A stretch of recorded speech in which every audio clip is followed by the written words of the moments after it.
If you've got any questions about the surveyor's lines or the layout of the property, always refer back to the plans. And before I start my build, I always get my plans laminated so everybody can use them on site and they're not going to get worn away. This will always be our point of reference, so if we've got any questions about where things are going or the measurements of anything, we can always come back to our set of plans on site. Here I've got my measurement from side to side, but I can see that from measuring from this point here to the fence, it's too close, it's too tight. I need to have space to be able to run down the sideway here.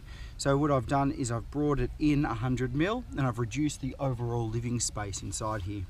What we do at one end, we have to do at the other end. So what I've done is I've done our overall measurement from boundary to building line, and then I've measured back the 100 mil, same as I did down the other end. That way I can ensure that I've got all of the measurements the same. I've also double checked it with the tape measure.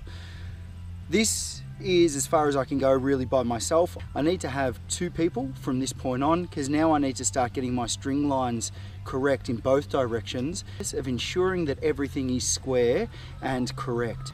Stay tuned, thanks for watching, and like always, stay unreal banana peel. I'll see you in the soup.